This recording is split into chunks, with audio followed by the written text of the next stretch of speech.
Have you ever wondered why the nicest people can sometimes seem the most drained? Or why saying no to someone can feel almost impossible? Well, it's not just you. Turns out, kindness is trickier than we think.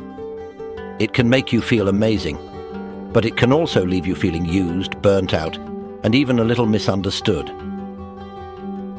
The struggle of human race with kindness is nothing new. For centuries, humans have grappled with its double-edged blade. But there is a secret weapon that some of history's most influential figures used to overcome this challenge. A philosophy forged over centuries, honed by emperors and kings, called Stoicism. Now, what makes Stoicism special? It's woven into the very fabric of our being, accessible to anyone with a beating heart. You'll see what I mean when we explore the 7 surprising ways Stoics believe kindness can trip us up, and how we can navigate them with grace and wisdom. Number 1, the expectation trap. We've all been there.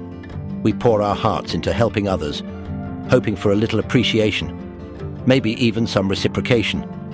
But sometimes, that hope can turn into resentment when things don't go as planned. That's where the Stoics offer a potent lesson. Don't build sandcastles of expectation on the shores of other people's actions. Remember, according to the Stoics, our happiness can't be dependent on external factors like the kindness of others. When we give with strings attached, expecting something in return, we set ourselves up for disappointment. Imagine pouring all your energy into helping out a friend, only to feel drained and unappreciated later. It's like filling a leaky bucket. Your kindness flows out, leaving you feeling empty. Now, instead of hoping for reciprocity, consider this. Your kindness is a gift, not a transaction. Giving freely without expecting anything in return allows you to detach from the outcome and maintain inner peace. Think of it as building your own sturdy fortress, independent of the tides of others' behavior. This emotional separation isn't about being cold or heartless. It's about protecting your own well-being, so you can continue offering genuine, sustainable kindness. Number 2, the doormat dilemma. Stoicism reminds us that true worth comes not from pleasing others, but from acting in accordance with our own internal compass of virtue and reason. When we constantly bend to every request, we surrender our own judgment and priorities. It's like giving away pieces of ourselves in a never-ending game of tug-of-war. Over time, this habit can turn into bitterness. We start feeling used, even manipulated. Setting boundaries and practicing moderation in generosity allows us to stay in control. We can still be kind and helpful, but without compromising our personal values or sacrificing our own well-being. Don't expect others to tell you to value yourself. That's your own responsibility. Prioritize your needs, set healthy limits, and remember, true kindness starts with respecting the boundaries of both ourselves and those we seek to help. Number 3, the go-to guy for everything. While helping others can be an admirable trait, overdoing it can often backfire. When we jump in to solve every problem, others might perceive us not as a compassionate friend, but as someone weak and easily manipulated. Stoicism warns against the trap of mistaking constant helpfulness for strength. Think of it like offering someone a crutch they don't need. At first, they might lean on it gratefully, but eventually, relying on that crutch becomes their default, preventing them from developing their own strength. This perception of weakness can attract the wrong kind of people, those who see you as an easy way out. In such situations, saying no is inevitable. When you set boundaries and refuse to be everyone's fixer, you earn a different kind of respect, the respect that comes from recognizing your own priorities and values. People learn that you have your own life, commitments, and limitations. That way, trust becomes the foundation of a more genuine relationship. Stoicism emphasizes wisdom and discernment. Learn to differentiate between those who genuinely need your help and those who simply expect it. Don't waste your time and energy on the latter. Invest in those who appreciate your kindness for what it is, not just what it can do for them. That way, you draw a line between being kind and being used, attracting genuine connections built on mutual respect, not dependency. Number 4, neglecting yourself. Stoicism teaches us to live with reason and virtue, prioritizing our own well-being as a foundation for helping others.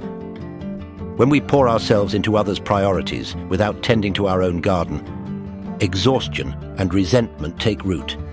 Imagine the loneliness of coming home to an empty apartment after fulfilling everyone else's needs.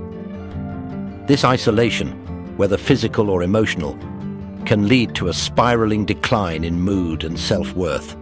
We can't escape ourselves, and neglecting our priorities only fuels negativity. Only a healthy tree can offer strong branches for others to lean on. By setting limitations to your kindness, we ensure our own needs are met and our spirits stay lifted. This isn't selfish, it's essential. It is all about putting your oxygen mask on first. Caring for yourself isn't a luxury, it's a responsibility. Number 5, faulty attention. Unwarranted kindness will attract the wrong kind of people. Stoicism sheds light on this paradox, revealing not a flaw in your good nature, but the need for wise discernment. As a kind person, you are likely to get phantom friends, those who only appear during their times of need, but vanish after you help them out. They may be past acquaintances who suddenly appear out of nowhere when they require a favor, but they don't even send you a birthday text. Stoicism emphasizes balanced relationships. You can be kind while setting healthy boundaries, protecting your well-being without shutting out genuine connection. Choose friends who reflect your values, those who not only seek help, but they also contribute to your life and growth. The true reward of kindness isn't attracting a crowd, but fostering a circle of light, where giving and receiving create a symphony of joy. Number 6, losing freedom. Unbounded giving can chain you to anxieties. When thoughts are consumed by shoulds and musts for others, we lose mastery of ourselves. This kind-hearted slavery dims the 4 Stoic virtues: wisdom, courage, justice, and temperance. We neglect our own needs, blur help with codependency, and eventually burnout. As Epictetus declared, no man is free who is not a master of himself. Yet, when kindness consumes our thoughts, we risk losing this very mastery. Our minds become entangled in the needs of others, our energies depleted by a constant can't-refuse attitude. It's like being tethered to an ever-growing list of obligations, forever chasing the flickering torch of someone else's happiness.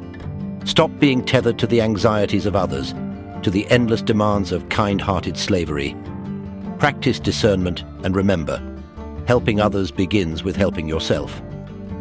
Number 7, addiction. Stoics warn us that excessive giving, like any unchecked impulse, can become addictive. While our initial intention might be pure, the act of helping transforms into a need for validation and control.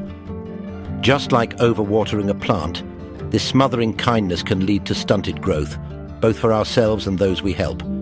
So remember, scarcity breeds desire. The more we give, the more the need to give can escalate. This can manifest in unhealthy patterns, like emotional overspending, neglecting our own needs, or even crossing our own boundaries. One day a loved one might point out that you're being too kind in this harsh world. But listen closely. Genuine concern from those who care isn't an attack, it's a lifeline. Acknowledge their observations without defensiveness. Remember, true kindness begins with self-awareness. Ask yourself, is your kindness becoming a crutch? Is it preventing others from developing their own resilience and skill? Stepping back doesn't mean abandoning support. It means practicing intelligent kindness.